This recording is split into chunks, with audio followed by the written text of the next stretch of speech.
Bonjour Patrick. Bonjour Jean-Michel. Bon, merci de m'accueillir dans ton fief à Alès. Tu peux te présenter au mouvement des libérés? Quel est ton métier? Quel a été ton parcours? Un parcours chaotique. Ouais. Non, Et semé d'embûches. J'étais artisan maçon. Et puis j'ai rencontré avec des amis à Saint-Gilles. J'habitais Saint-Gilles dans le bas du département du Gard. Et un jour, il y a deux copains artisans maçons qui m'ont dit viens, il y a une réunion. Et il y a Christian Pousset que je ne connaissais pas. Et on va te parler d'une autre façon de payer tes charges, etc. Alors, moi j'étais avec mon père sur le chantier à l'époque. Et mon père, c'était quelqu'un aussi de très remonté contre le système. T'avais quel âge à l'époque? J'avais une trentaine d'années. Ouais, donc tu étais déjà très très vieux. J'étais très vieux. Et donc on est allé à cette réunion. Il y avait, je me rappelle, il y avait Christian, Richard Marcoux, Ouais. l'avocat. Et quand on a eu assisté à cette réunion, tout de suite, je crois que dans la semaine qui a suivi, je suis sorti du système. C'était la Cancava pour la caisse retraite. L'assurance maladie, je ne sais plus si c'était la RAM ou autre, enfin bref. Ouais. Et puis on a commencé à recevoir les mises en demeure classiques, etc. Ouais. Et mon père m'a toujours soutenu dans cette démarche. Il avait connu Gérard Nicou, Ouais. Sidunati. Ouais. Ma grand-mère paternelle, qui était très remontée aussi, qui avait eu une entreprise artisanale, m'a dit tu as raison, il n'y a que comme ça qu'on s'en sortira, parce qu'on n'est pas écouté. Ouais. Et puis après, un jour, petit à petit, je suis rentré dans l'appareil. T'es devenu militant. Militant. Et puis, j'étais aux côtés de Philippe Cabassu, qui était président du département du Gard, du CDCA. Ouais. Je suivais ces réunions. Petit à petit, je me suis formé, parce que c'est pas évident Ouais. de parler devant des gens. Et bon, on a les dossiers, on a des choses comme ça, de parler sur des choses précises. Et puis petit à petit, avec une formation qu'on s'est faite, eh bien, je me suis libéré, comme on dit. Oui. Et puis j'ai parlé on a fait des adhésions, les gens sont venus de plus en plus nombreux. Et je peux dire aujourd'hui qu'on était un des départements les plus importants dans le système du CDCA national à l'époque. Ouais. Voilà. Quel sentiment tu avais lorsque tu expliquais à des gens justement qu'ils pouvaient sortir du système, et quand tu les voyais sûrement étonnés de se dire qu'on pouvait faire autrement? C'est-à-dire qu'au départ, les gens étaient perplexes. Oui. Parce qu'on était, pas vous les Bretons, parce que vous étiez en avance sur nous, mais on était quand même des pionniers. J'imagine les gens, quand ils reçoivent leur première mise en demeure, et après la contrainte d'huissier, là, j'allais dire, les ennuis entre guillemets commencent. Et on avait tout un plan pour répondre aux contraintes, etc. Et à l'époque, on ne parlait pas de l'arrêt de la CJCE, on ne parlait pas de tout ça. Il y avait pas, bien sûr. Tout ça n'était pas sur le. C'était pas déjà en vigueur. Hein. C'était pas en vigueur. Ouais. Mais malgré tout, vu les difficultés de l'époque, des gens, des artisans, des commerçants, des professions libérales, sont sortis du système parce qu'ils ne pouvaient pas faire autrement. Oui, bien sûr. C'est clair.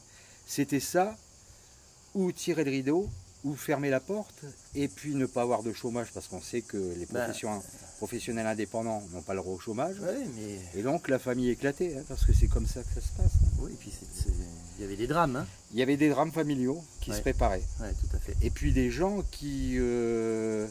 moi j'ai accueilli des gens au bureau du CDCA de Nîmes, du Gard, qui avaient, j'allais dire, des poubelles de papier, qui nous amenaient des poubelles de papier, qui n'avaient pu traiter aucun document, y compris les impôts, depuis des lustres. Oui. Et je peux te dire, Jean-Michel, ils étaient perdus. Ils étaient perdus.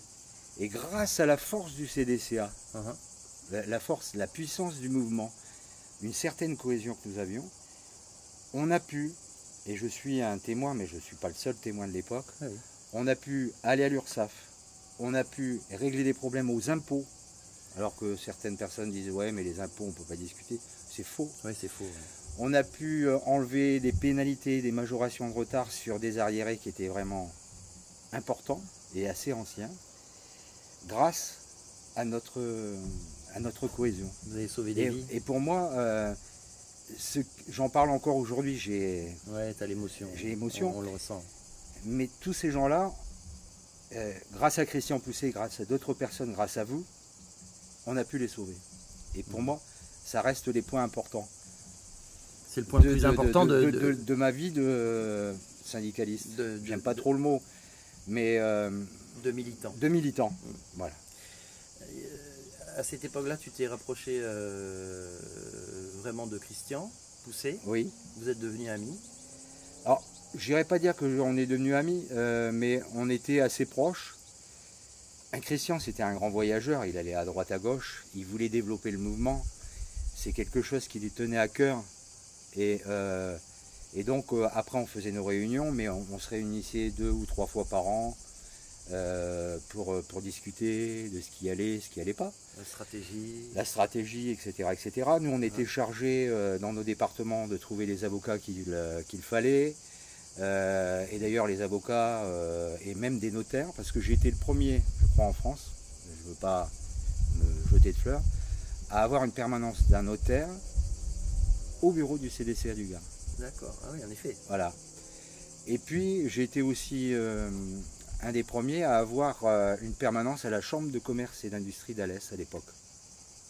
Okay. Dans l'enceinte de la Chambre de commerce. Ah oui, en effet. Donc vous avez, voilà, ce qui était quand même... Vous avez introduit les chambres de commerce. Oui, enfin, c'est ce qui se faisait là-haut dans le Finistère aussi. Ils avaient réussi à placer des gars du CDCA dans les chambres des métiers et dans les chambres de commerce. Nous n'avons pas d'élus. Oui. Quand j'ai demandé à la direction de la Chambre de commerce d'Alès si on pouvait faire une permanence, la réponse a été tout de suite oui. Alors que on nous mettait une image, pas très belle image, contestataire, violent, soi-disant, etc. Mais, une image clivante. Ce monsieur qui était commerçant, qui est toujours commerçant à l'Est, enfin, je crois qu'il est en retraite, je ne vais pas citer son nom, a dit tout de suite oui.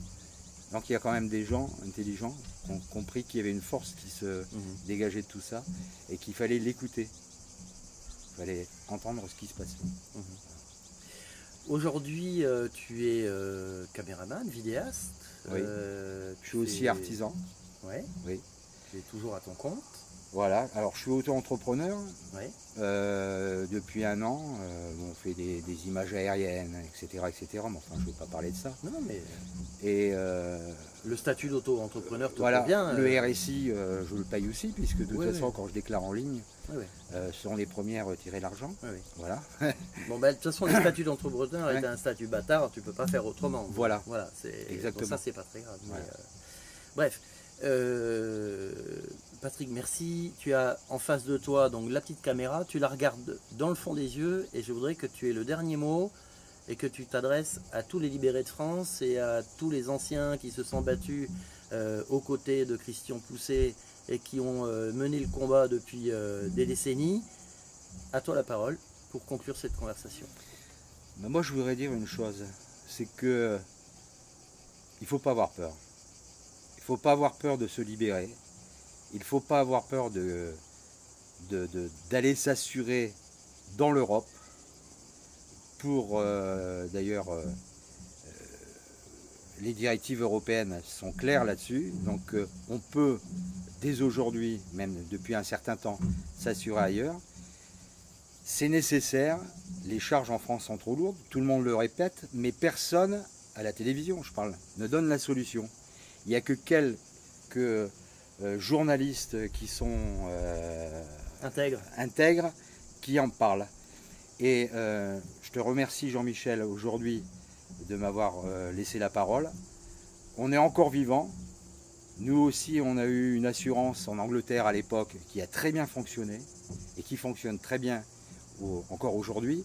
D'autres, il y a des concurrents aussi, donc il ne faut pas avoir peur de faire marcher la concurrence.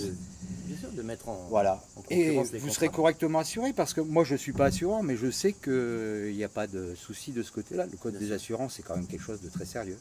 Tout à fait. Voilà. Merci beaucoup Patrick. Merci Jean-Michel et bon vent. Très heureux de te rencontrer. Au revoir. Au revoir.